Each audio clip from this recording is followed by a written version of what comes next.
Hello, my loves. Hello, boys and girls. It is Mommy here, and welcome back on part two of etiquette, professionalism, and politeness.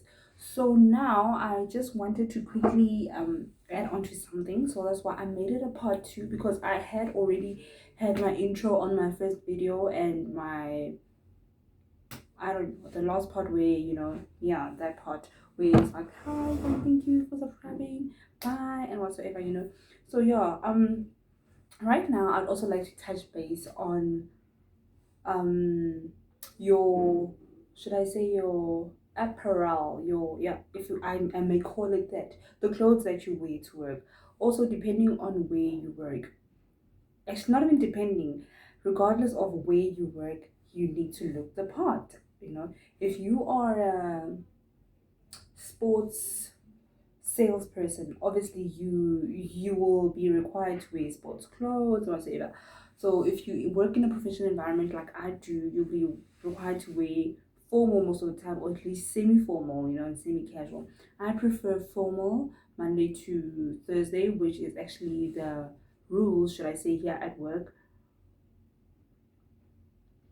Guys, I'm having water, legit. I'm in the office, I'm at work, just having it in my cup because I didn't bring any glass to work. I'm very clumsy. I'm scared of breaking my glass, or rather this cup, which is very surprising because I've had it for 4 years now and there's no dent whatsoever. But anyway, it's not about the cup, it's about etiquette and professionalism. And yeah, so I realized that a lot of people wear uncomfortable clothes, and they know that that the clothing, the piece of clothing, whatever they decide to wear, is uncomfortable, but they still carry on wearing it, and only to act very funny at work. You find somebody can't walk properly. Somebody's not sitting properly because now this is too tight, this is too short, you know, it's too baggy, it's just, sagging, and it's just not right. Your bra strap is showing on the other side, the other is not showing. Your cleavage, which I know in most corporate places it's not allowed, your tattoos and all those kind of things. So what I do is that I prepare my clothes the night before, more especially in winter because the weather is actually consistent most of the time. It is cold. Unlike in summer, it might rain, it might drizzle, it might be, I don't know, 36 degrees, but you get what I'm saying, you get the gist. So yeah, rather prepare the night before so that tomorrow it doesn't have to be a catastrophe in the morning, and also you don't have to be late. Talking about professionalism as well, because I mean, you need to be reliable at work. For example, if your boss calls and says, listen, I need you to open up, or I need you to start the meeting and I'll take over because I'm stuck in traffic, and now you are late because you can't find that skimpy dress that you're looking for. I prefer about just about the knee um clothing, like the skirt and whatsoever. In other places, in other professional in places, I know that you have to shave, but I've never come across that at work. I don't shave my legs and nobody's ever told me to. Excuse me, guys, excuse me, I just had my lunch. Speaking of lunch, I just quickly want to check the time so that I'm not late to go back. I'm on lunch, guys. It is currently 24 minutes past 2.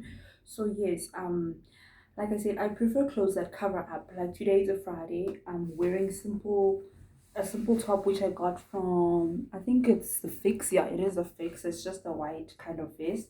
I got these pants from my sister, from my baby sister, the last born. So they're normal casual pants. Actually, you can also wear them in a formal way. Just get a formal top and high heels. So I'm all covered. You see, I don't, and it's not too tight. I can't, like, I can bend, and then I'm covered whereby even if I bend, my skin is not going to show. You know what I mean? Because also you don't want to be labeled that girl.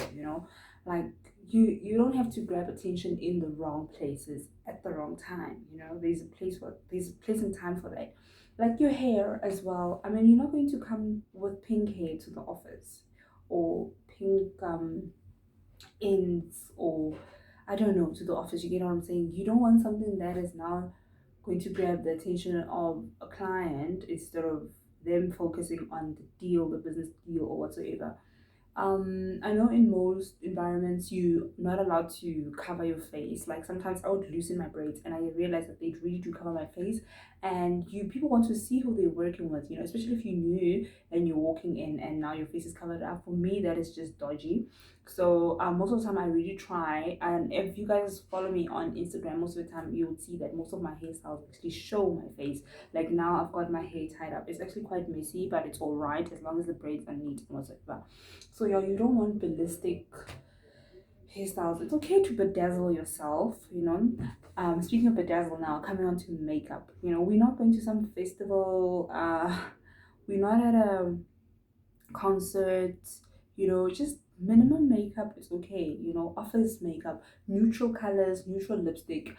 The most brightest lipstick one, I think in my perspective that can one have, or in my own opinion, is red lipstick, honestly speaking. Not blue lipstick, guys. No, absolutely no. Not green, not yellow, those kind of things. Just neutral colors. You're in the office, like I said, you're in a professional environment. We're here to work, we're not here on some performance vibe or something like that, some enticing, some ambiance. No. So yeah, what else there? Oh yeah, also regarding shoes, I realized that not everybody or not every woman can actually walk wearing high heels, and it's okay, it's all right.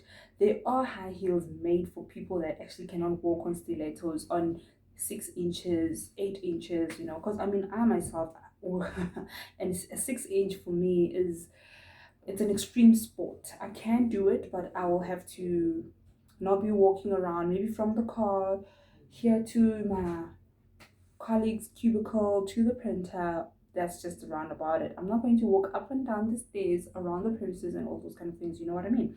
So these block heels and all those kind of things, because honestly speaking, like I said, you don't want to grab the wrong attention, guys. You really don't want that. I mean, it's a professional environment and you want to keep, would I say, your professional status on a moderate level, you understand? Because also this goes for like your promotion wise. I mean, your boss wants to be able to trust you, because if he sees that you can't walk in those shoes, and for example you need to attend a meeting elsewhere on site, and already for him it's a no, because you can't walk in those shoes, you're going to be late to the meeting, those kind of things. So yeah, I wanted to touch base on your physical appearance, your clothes, your hair. So I don't know what else. If I've left out something, please feel free to put it in the comment section below. Yeah, other than that, guys, I love you so very much, and I repeat once again that thank you so very much for subscribing, because I'm really not consistent, and I'm not going to use my mom's death as an excuse. I won't say I'm over it, but I'm okay now. I'm okay to shoot. I can sit behind the camera without actually thinking about her and freezing like I used to back in the days, or 2 months back, where I sit at work actually and stare into space because I'm thinking about her, and I wouldn't even realize that I'm crying. So I'm back. Like I said, I'm settling into my new place. I'm still moving things around. I still need to paint. So soon enough there'll be great content on board. There will be your sit downs, there'll be your vlogs, and then a series as well. I'm having a series on everything and anything. So boys and girls, that was mommy for now. Ciao ciao, and I shall see you in the next video. Toodles. Cheers to the freaking weekend.